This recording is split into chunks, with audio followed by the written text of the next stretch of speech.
Assalamualaikum warahmatullahi wabarakatuh. Salam bahagia Bapak Ibu guru hebat. Perkenalkan, nama saya Yuda Sofiana. Saya adalah guru di SMA Negeri 1 Panggarangan di Kabupaten Lebak. Berikut ini adalah video pengimbasan atau diseminasi budaya positif untuk memenuhi salah satu tugas saya dalam pendidikan guru penggerak.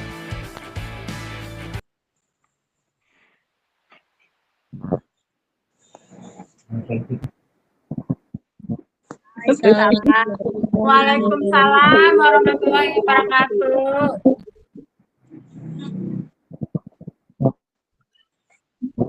Baik.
Iya.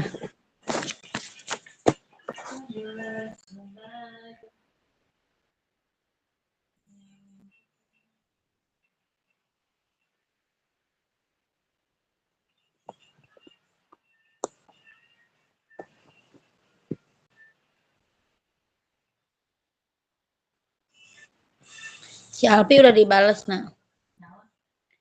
Dan pikat UGD sah aja. Udah. Siang aku tak tahu dia tuh yang mau.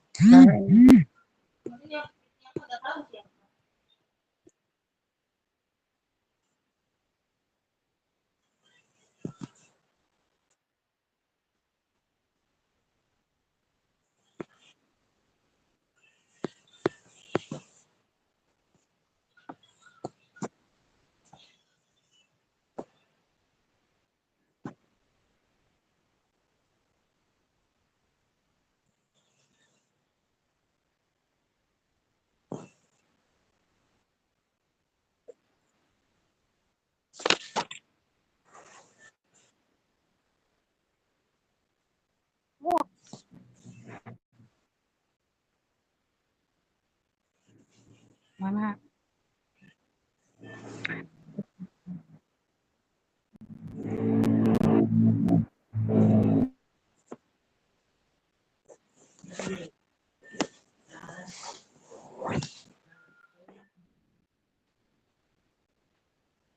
Udah.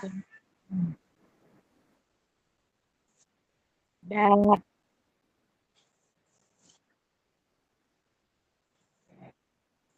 Bang.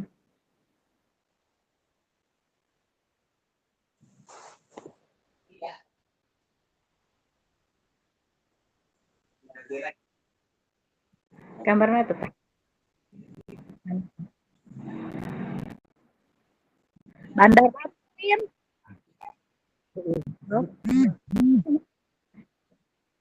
Bandar Lampung. Bandar Lampung. Bandar Lampung. Bandar Lampung. Saya Bandung. Oh, Bandung. Bandung.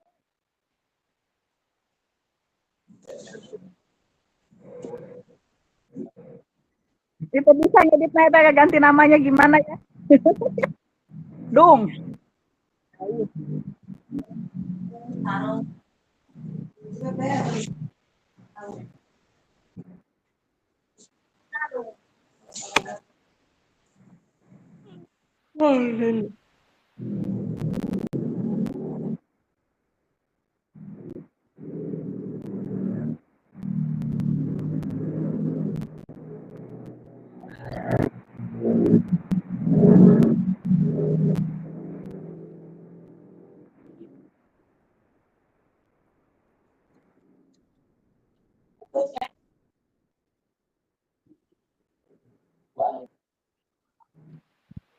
Jakarta.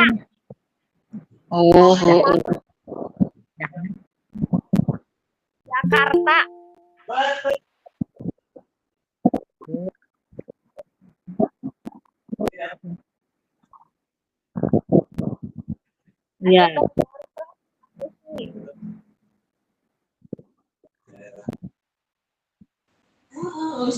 iya.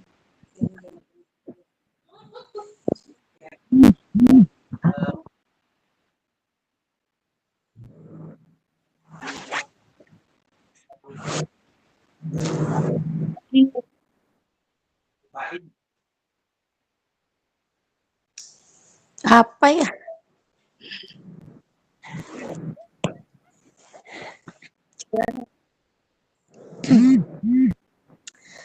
Apa ya?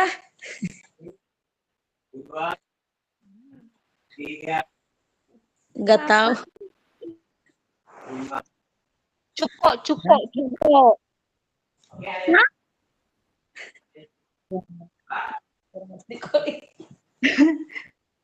Palembang.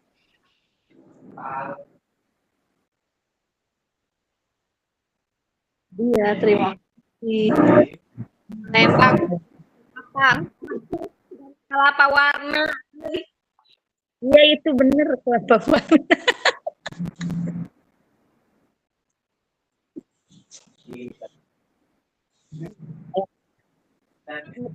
Bukan palem, Pak. Itu kelapa itu mah.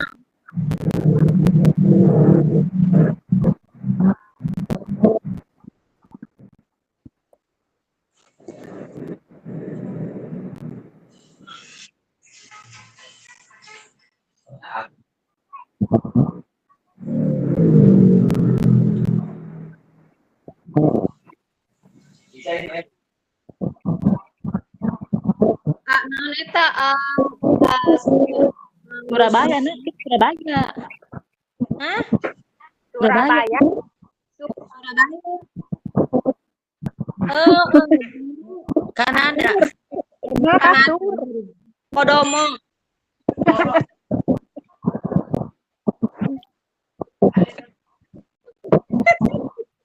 Surabaya.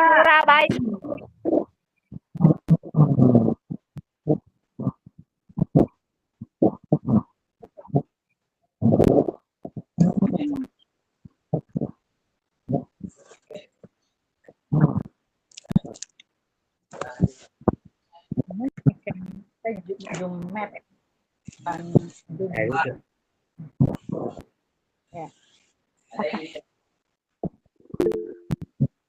Taringgul. Surakarta. Surakarta. Surakarta.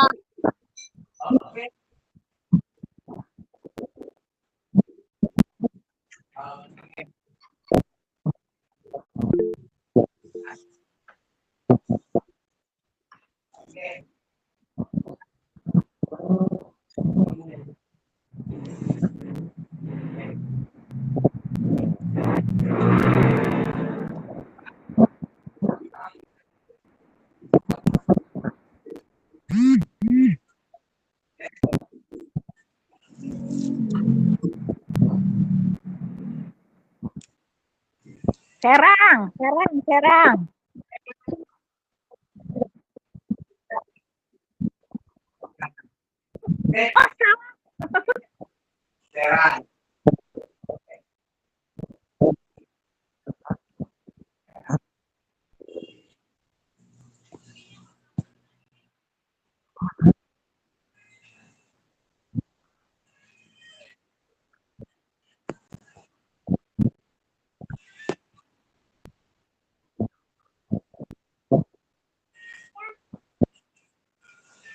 Madiun, Madiun, Madiun.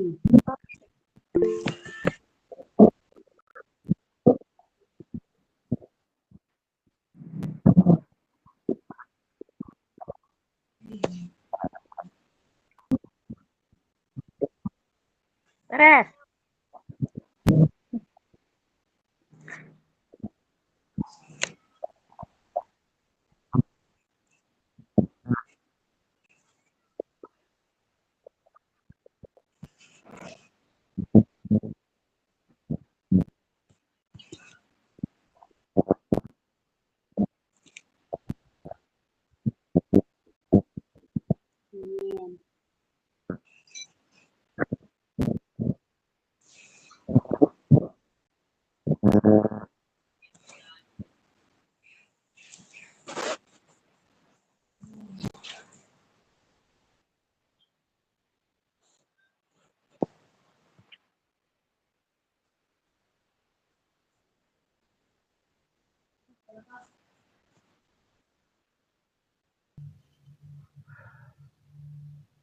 Baiklah, Bapak Ibu, terima kasih. Kita mulai saja ya. Materi tentang budaya positif. Ya, jadi budaya positif ini adalah penerapan nilai-nilai atau keyakinan universal ya yang diterapkan di lingkungan sekolah. Konsep inti budaya positif. Jadi ada 8 konsep inti yang akan kita bahas pada hari ini ya Bapak Ibu. Itu tentang perilaku paradigma positif, disiplin positif, nilai-nilai kebajikan, kebutuhan dasar manusia, motivasi perilaku manusia, posisi kontrol guru, keyakinan kelas, dan segitiga restitusi.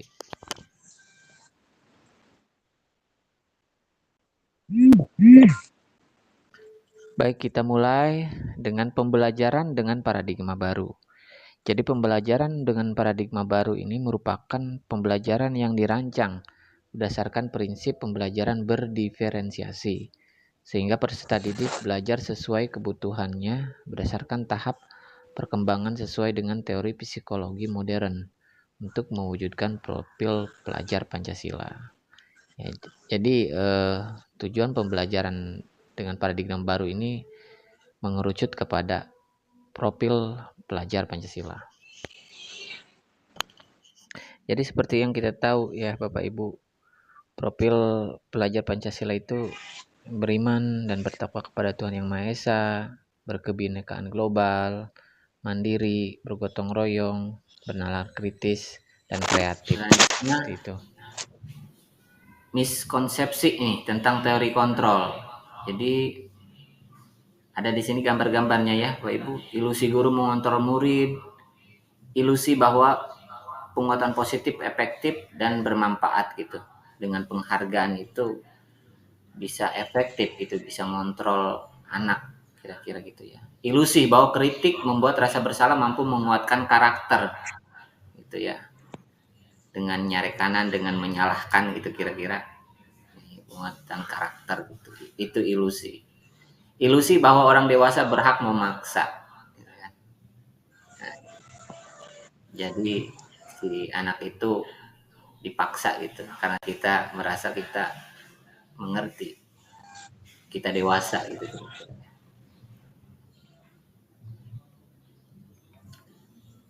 Nah, ini dia merubah paradigma stimulus respon ke pendekatan teori kontrol. Bisa dilihat ya. Jadi stimulus respon tentang dunia ke teori kontrol tentang dunia. Jadi realitas kebutuhan kita sama atau sama seragam gitu ya kebutuhan kita. Untuk teori kontrol tentang dunia itu realitas kebutuhan kita berbeda. Kita rubah ke arah itu.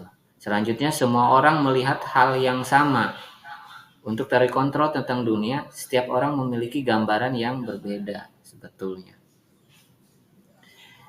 Selanjutnya, kita coba mengubah orang agar berpandangan sama dengan kita. Harusnya kita berusaha memahami pandangan orang lain tentang dunia.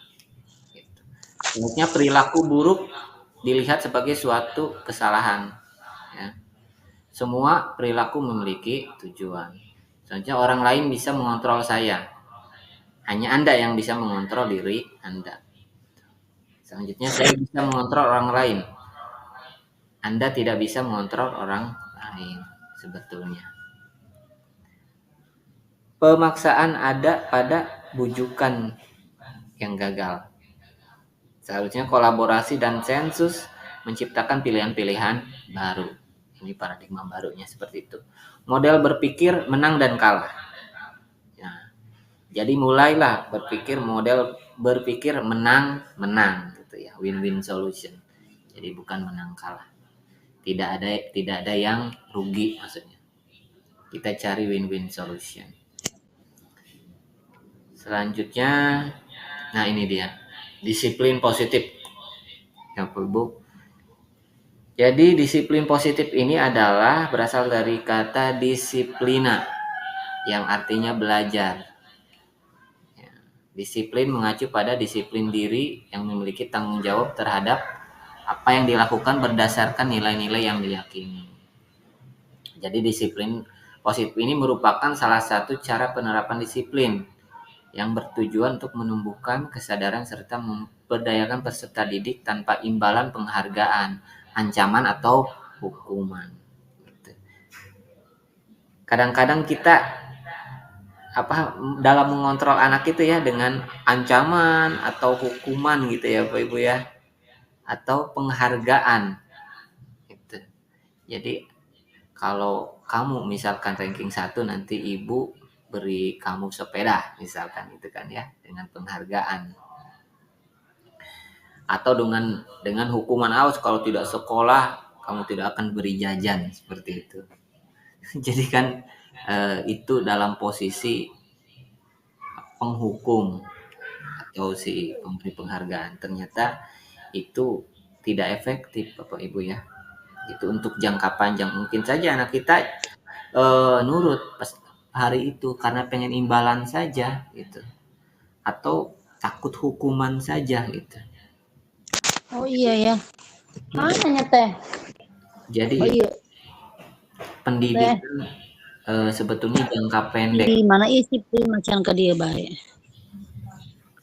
Oke. Baik. Ada yang mic-nya ini hidup.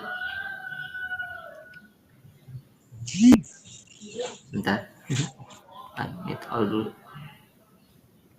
Oke. Jadi sebagai pendidik tujuan kita adalah menciptakan peserta didik yang memiliki disiplin diri sehingga mereka berperilaku mengacu kepada nilai-nilai kebajikan universal dan memiliki motivasi intrinsik ya dalam perubahan ke arah perilaku yang lebih baik. Jadi kan seharusnya harapan kita itu memang dari diri dia sendiri gitu kan ya.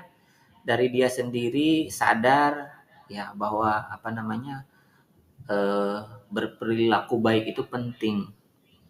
Itu sekolah itu penting. Jadi motivasi dari intrinsik dari diri dia sendiri yang kita harapkan kan. Itu bukan karena memang takut dihukum atau hanya diberi penghargaan gitu kira-kira. Gitu. Itu sih boleh-boleh aja, sah-sah aja sebetulnya untuk diberi penghargaan ya. Gitu. Tapi kita mendorong motivasinya yang ada di diri dia sendiri. Gitu. Selanjutnya nilai-nilai kebajikan di sini ya. Jadi nilai-nilai kebajikan di profil Pancasila ini beriman dan bertakwa kepada Tuhan Yang Maha Esa dan berakhlak mulia, berkebinekaan global, gotong royong, mandiri, bernalar kritis dan kreatif. Ya, ini di Ibo Primary Years Program PYP ini.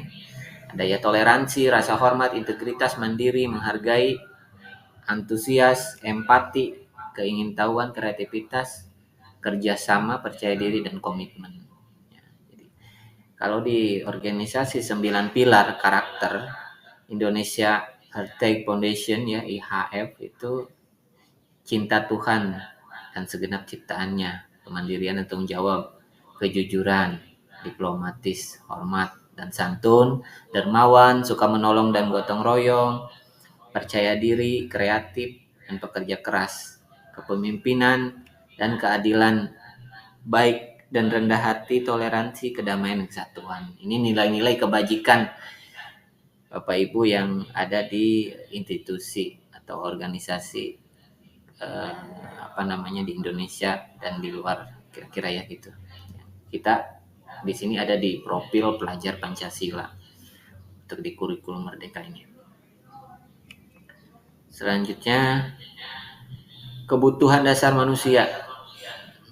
Kebutuhan dasar manusia adalah segala sesuatu yang dibutuhkan oleh manusia untuk mempertahankan keseimbangan kondisi fisiologis dan psikologis yang bertujuan untuk mempertahankan kehidupan dan kesehatan.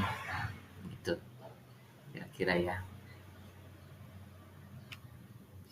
Selanjutnya ada 5 kebutuhan dasar manusia nih menurut Dr. William Glasser. Ada penguasaan, kasih sayang dan rasa diterima, bertahan hidup, kesenangan, dan kebebasan. Ini 5 kebutuhan dasar manusia menurut Dr. William Glasser.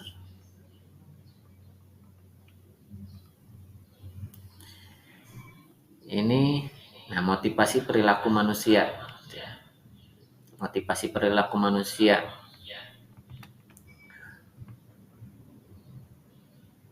Sudah pindah ini?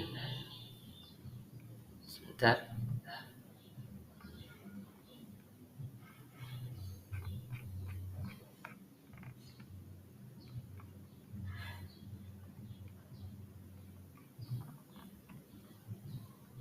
Mohon maaf Bapak Ibu.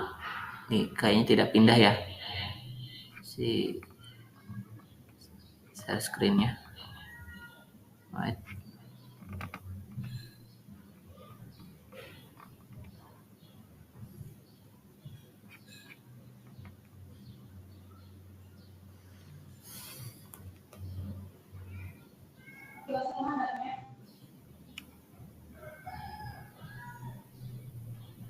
Oke.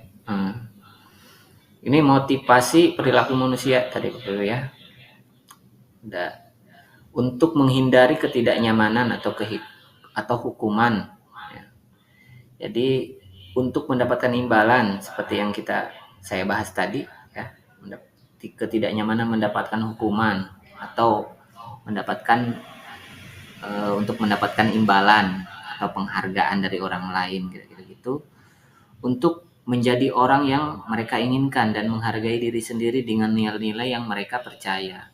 Nah, ini yang harus kita upayakan di sini ya, untuk menjadi orang yang mereka inginkan dan menghargai diri sendiri dengan nilai-nilai yang mereka percaya gitu ya. Sebetulnya jadi dimulai dari diri sendiri atau motivasi dari diri sendiri gitu ya. Misalkan pengen belajar sesuatu ya bukan karena paksaan, bukan karena takut mendapatkan hukuman gitu ya, atau hanya pengen mendapatkan penghargaan saja gitu. Jadi setelah tidak ada penghargaan atau tidak ada hadiah, ya sudah, mereka tidak mau lagi gitu melakukan itu, kira-kira gitu ya, melakukan pembelajaran gitu, karena memang motivasinya dari eksternal dari luar.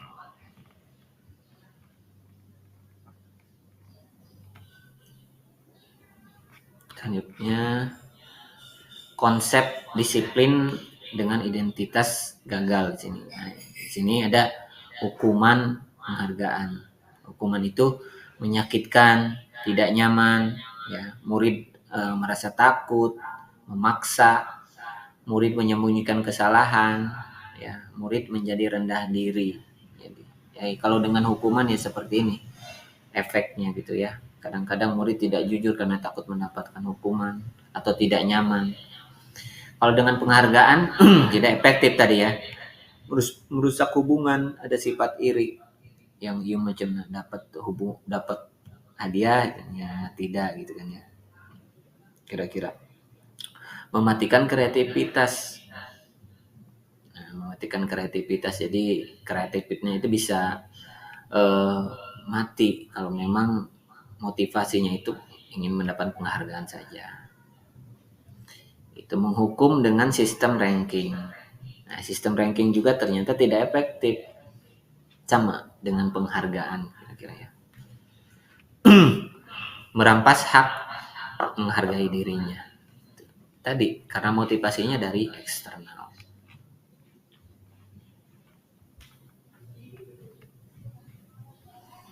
Nah, ini konsep disiplin dengan identitas sukses. Nah, ini seharusnya seperti ini.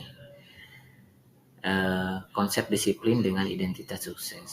Jadi, ada di sini konsekuensi atau restitusi. Ya, konsekuensi ini penguatan jangka pendek ya, perlu monitoring memang berkelanjutan, stimulus respon, murid menghormati peraturan.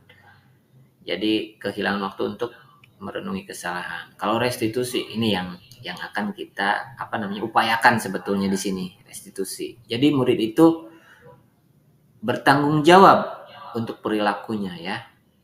Jadi fokus kepada pemecahan masalah yang jangka panjang. Murid menghormati dirinya dan orang lain. Teori kontrol, dirinya memegang kontrol. Murid bersemangat memperbaiki kesalahannya. Ini sepertinya sebetulnya yang kita cita-citakan gitu ya. Jadi murid sadar atau anak kita sadar dengan kesalahannya gitu, dengan kesalahannya dan fokus kepada pemecahan masalah jangka panjang gitu ya.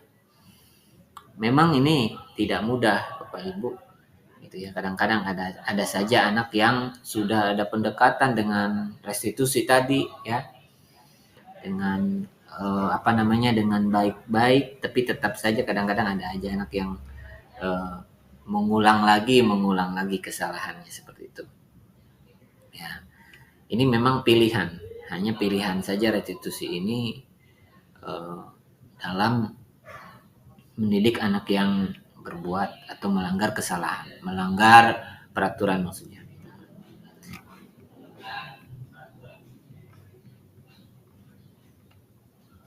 Selanjutnya ini.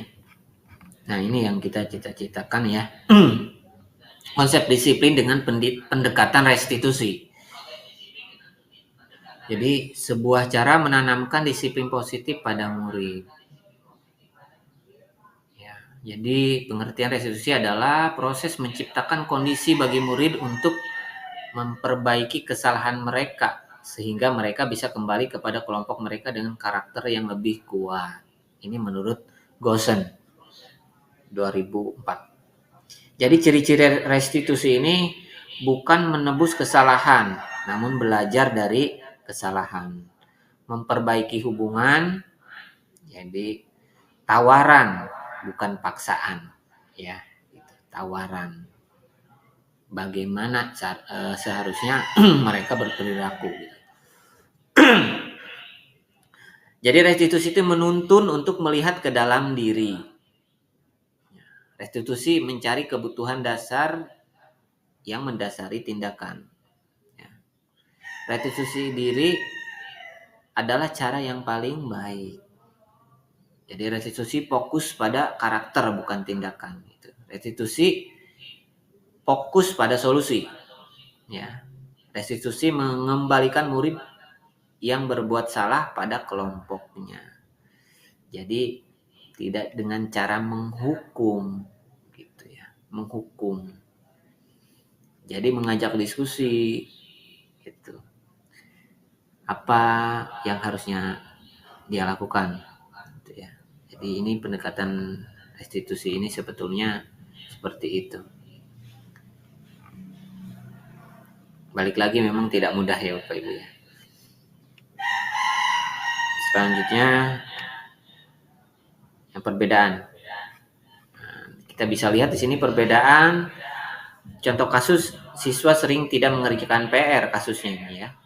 Jadi kalau hukuman ini guru menghukum siswa tersebut dengan hormat bendera selama 10 menit. Selanjutnya guru marah dan murid takut. Ini kalau dengan hukuman. Kalau dengan konsekuensi, guru memberikan konsekuensi untuk mengerjakan PR-nya saat istirahat atau dikerjakan sebanyak 3 kali lipat. Misalkan kita membuat kesepakatan kelas atau keyakinan kelas. Ya. Guru tegas dan siswa menghormati peraturan. Nah, kalau restitusi, guru menanyakan keyakinan kelas tadi kepada dirinya untuk membantu menyelesaikan masalahnya. Kalau misalkan dia tidak mengerjakan PR, apa yang dia langgar dari keyakinan kelas dia gitu kira-kira. Disiplin, kedisiplinan yang dia langgar misalkan seperti itu. Dia harus paham akan itu. Jadi kita bertanya tekniknya gitu ya. Jadi guru terbuka dan siswa menghormati dirinya dan orang lain. Itu jadi restitusi. Pendekatan restitusi.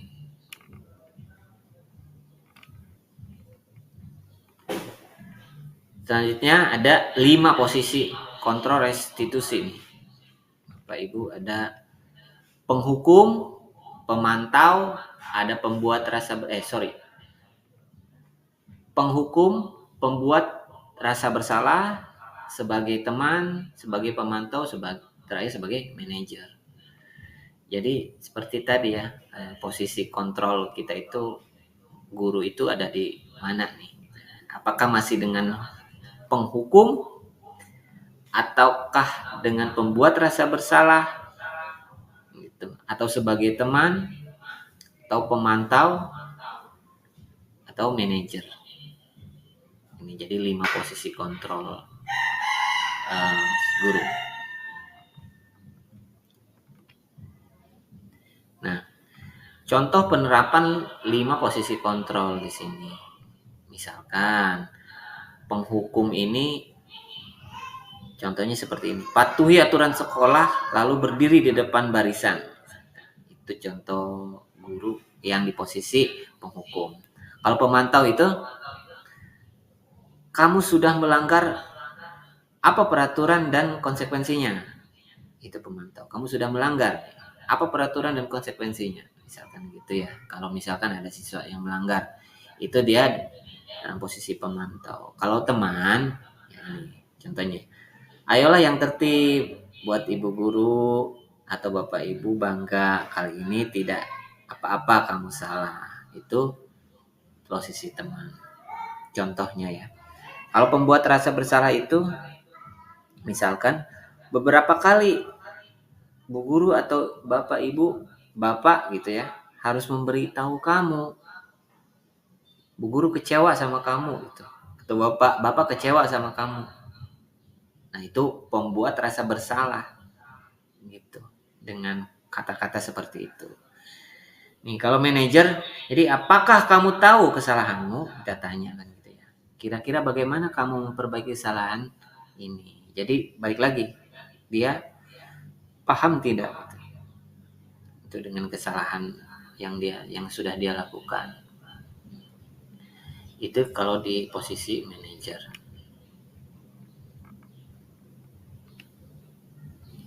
Nah, ini keyakinan kelas.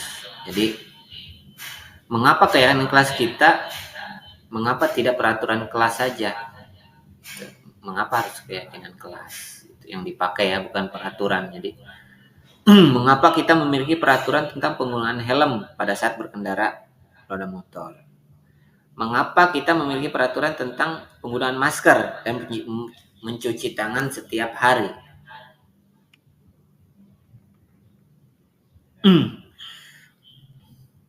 Jadi bagaimana pembentukan keyakinan kelas?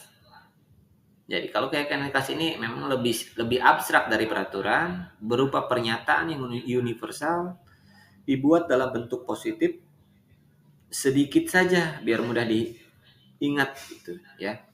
Dapat diterapkan di kelas, jadi semua warga hendak ikut kontribusi dalam pembuatan keyakinan kelas, bersedia meninjau kembali keyakinan kelas yang dari waktu ke waktu. Jadi sifatnya itu kata-katanya simple aja gitu ya, singkat saja, misalkan kedisiplinan atau menghormati orang lain dan guru, menghormati teman gitu kan ya, menjaga kebersihan. Itu kira-kira kalau membuat keyakinan kelas lebih mudah dipahami. Nah ini dia. Ini tadi yang sudah kita bahas tentang restitusi.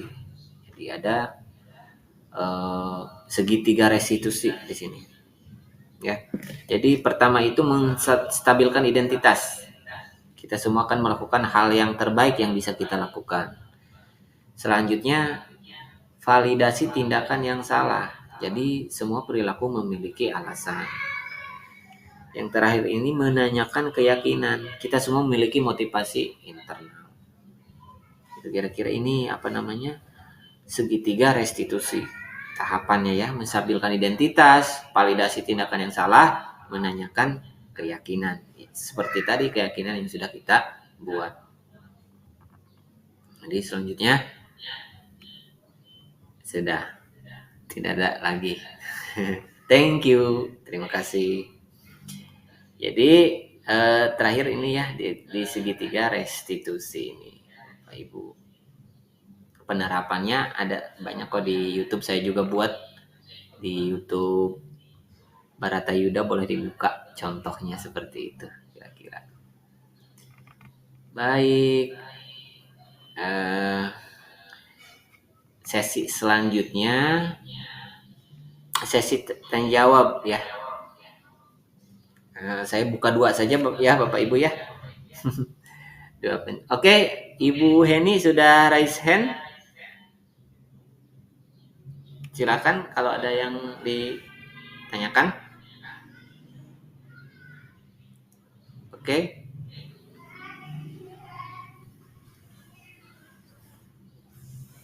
Ibu Heni.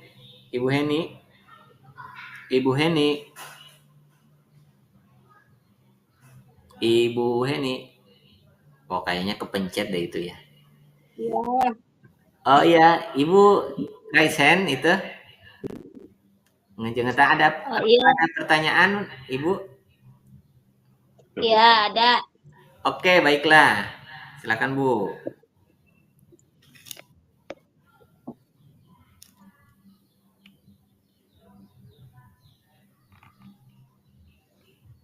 Iya, Assalamualaikum warahmatullahi wabarakatuh. Waalaikumsalam warahmatullahi wabarakatuh.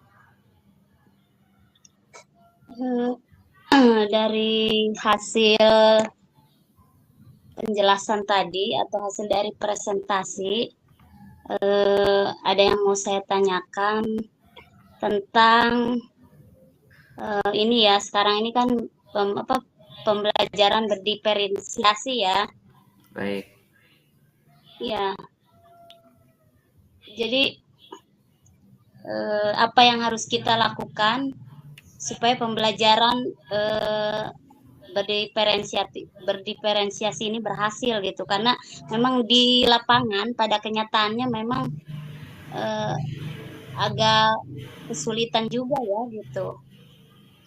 Menurut Pak Yuda bagaimana ini untuk pembelajaran berdiferensiasi? Baik, Ibu, terima kasih. Ya. Langkah-langkahnya yang pertama misalnya apa? Oke. Ya. Ada lagi? Silakan. Terima kasih Ibu Heni. Ya, sama-sama. Ada lagi yang ditanyakan?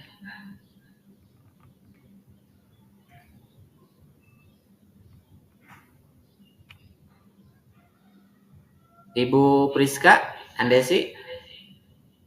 Ibu Priska Andesi?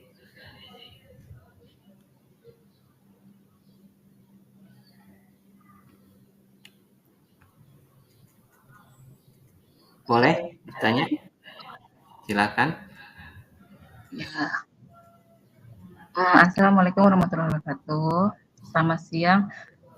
Pertanyaannya, bagaimana cara menangani siswa yang memiliki perilaku sangat mengganggu dengan tetap menerapkan prinsip disiplin positif. Itu aja, Pak Yuda. Terima kasih.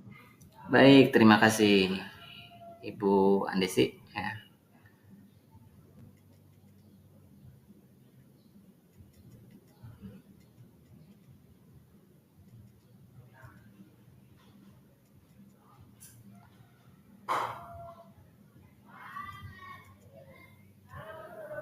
Baik, saya coba dulu jawab pertanyaan dari Ibu Heni ya.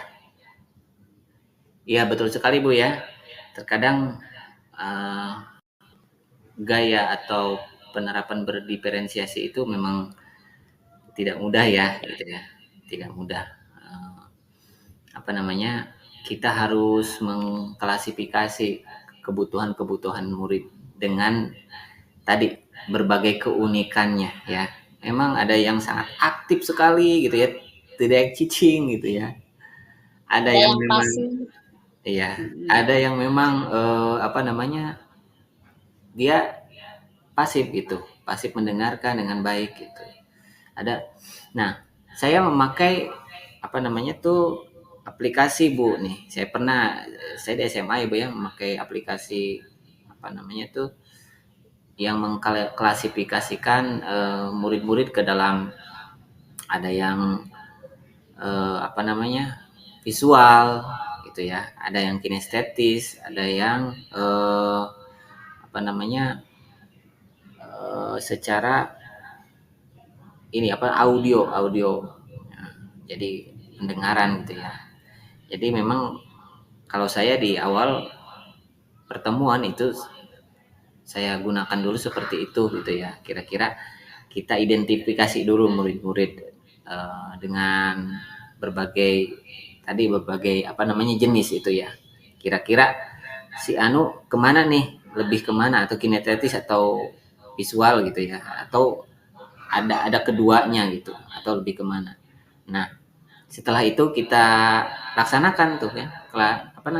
Gaya sesuai dengan kebutuhan murid itu. Kita laksanakan sesuai dengan data-data yang kita dapat tadi. Apakah memang betul gitu kan bahwa contohnya mungkin si Anton itu lebih kepada kinestetis misalkan ya, lebih kepada gerak.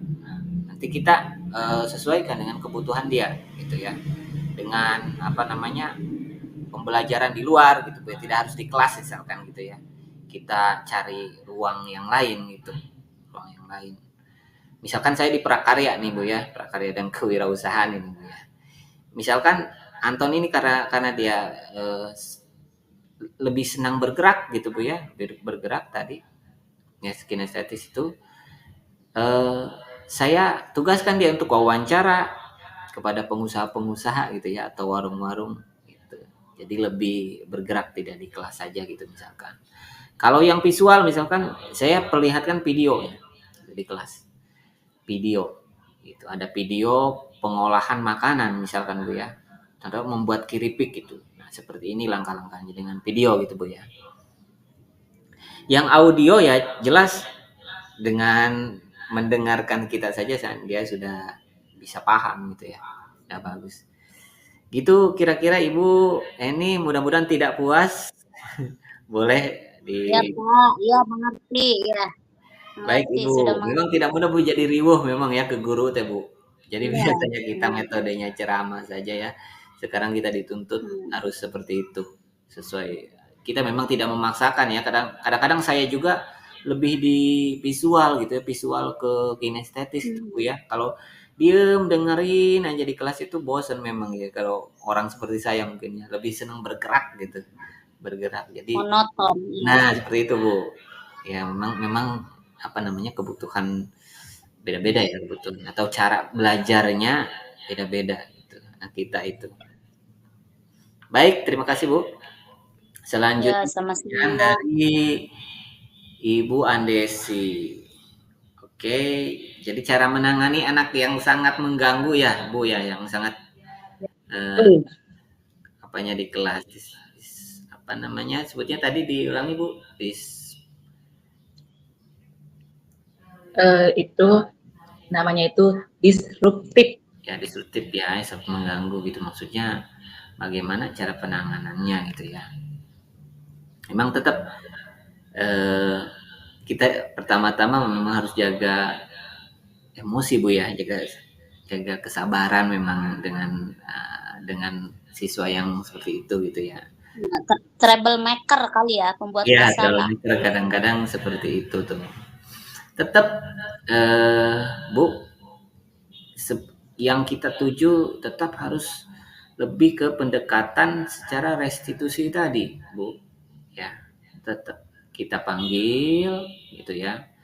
Kita tanyakan keyakinan kelas kita seperti apa atau validasi tindakan yang salah, tetap harus dengan cara yang manusiawi, tidak dengan membentak gitu ya atau menghukum dan sebagainya. Gitu. Ya, itu yang harus kita hindari gitu ya.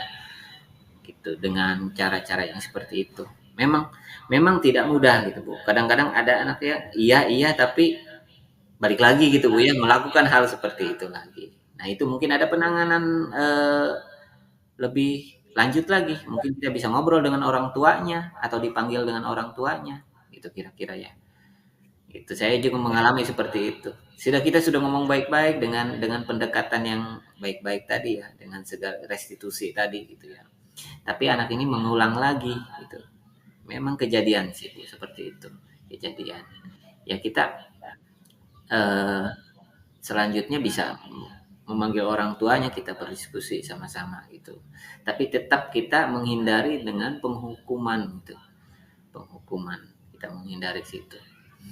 Karena ini kita kan tujuannya jangka panjang gitu ya. Jangka panjang gitu. Untuk restitusi ini supaya ada motivasi intrinsik dari diri dia sendiri gitu. Tidak karena takut hukuman sih, kan sebetulnya itu yang kita ingin kita capai gitu ya. Supaya terbentuk karakternya. Dia paham akan kesalahan yang dia lakukan gitu. Dan tidak mengulanginya lagi. Karena memang terpengaruh oleh motivasi eksternal, misalkan dapat hukuman tadi atau penghargaan. Hukuman salah, penghargaan sebetulnya tidak efektif juga gitu ya. Oke, kamu jangan melakukan itu, ibu kasih atau bapak kasih kamu 20.000 misalkan, 50.000, tapi kamu jangan bandel lagi ya misalkan. Nah, kalau sudah tidak ada itu motivasi itu ya, cenderung bisa balik lagi dia gitu kan, karena tidak dapat penghargaan gitu. Jadi memang tidak ada motivasi dari diri, memang itu yang kita tuju gitu ya. Memang saya akui memang tidak mudah kadang ya, ada anak yang cukup satu kali kita kasih tahu dia paham, ada yang memang harus beberapa kali, tapi tetap restitusi ini Itu hanya sebagai pilihan, tetap sebagai ya, pilihan.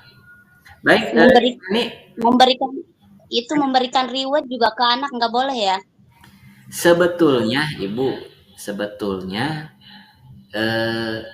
kita upayakan tidak hindari gitu ya. Tapi tidak masalah gitu kalau memang mau memberi reward ya cukup. Ini mungkin tekniknya aja ya, jangan komunikasinya mungkin ya.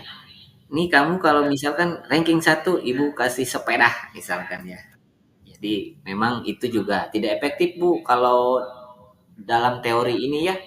Dalam teori budaya positif ini Bu, disiplin positif ini. Jadi motivasinya itu nanti dari eksternal terus gitu. Dia melakukan sesuatu itu karena ada motivasi eksternal tadi.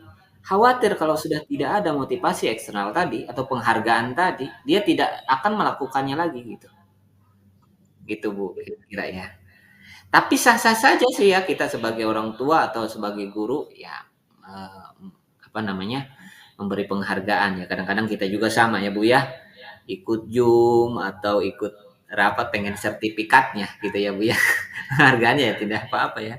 Kadang memang restitusi ini akhirnya kepada kompromi gitu kan. Ujung-ujungnya kepada kompromi gitu ya. Dan kita juga sekolah kalau tidak dapat ijazah ya gimana Bu ya? Itu penghargaannya. Ijazahnya gitu. Kira-kira gitulah Ibu Heni.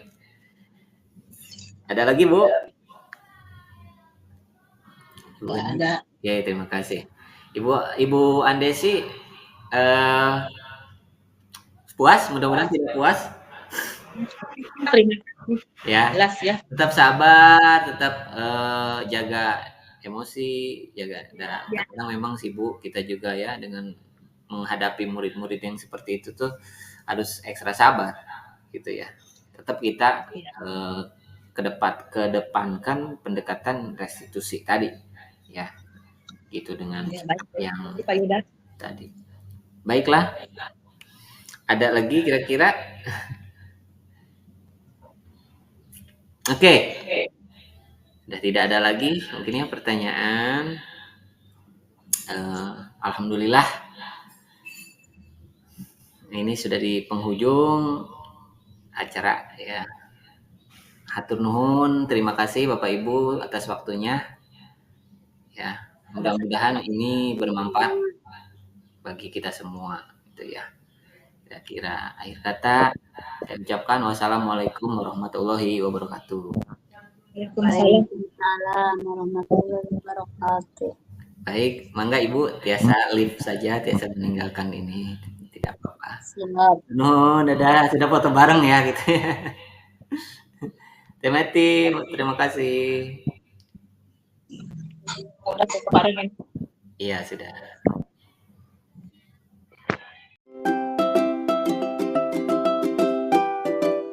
Assalamualaikum warahmatullahi wabarakatuh. Saya Nini Maria Sari, guru dari SMP Negeri 7 Rangkas Bitung. Saya sangat senang dan bangga karena Bapak Yuda Sofiana masuk menjadi guru penggerak. Diseminasi guru pengimbasan merupakan bentuk aksi nyata dalam grup penggerak yang memberikan pengetahuan dan pemahaman tentang budaya positif yang dilakukan di sekolah. Semoga hal ini dapat memberikan pengetahuan, motivasi, serta dapat diterapkan untuk sekolah di masa yang akan datang. Selamat kepada Bapak Yuda Sofiana karena telah melaksanakan diseminasi pengimbasan secara daring dengan baik. Terima kasih saya ucapkan. Wassalamualaikum warahmatullahi wabarakatuh. Assalamualaikum warahmatullahi wabarakatuh. Perkenalkan, nama saya Anton dari kelas C.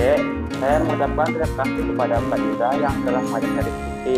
Saya berjanji tidak akan begadang hati dan tidak akan lagi datang ke sekolah. Terima kasih. Sekian. Wassalamualaikum warahmatullahi wabarakatuh. Assalamualaikum warahmatullahi wabarakatuh. Saya Lianita dari kelas 11C.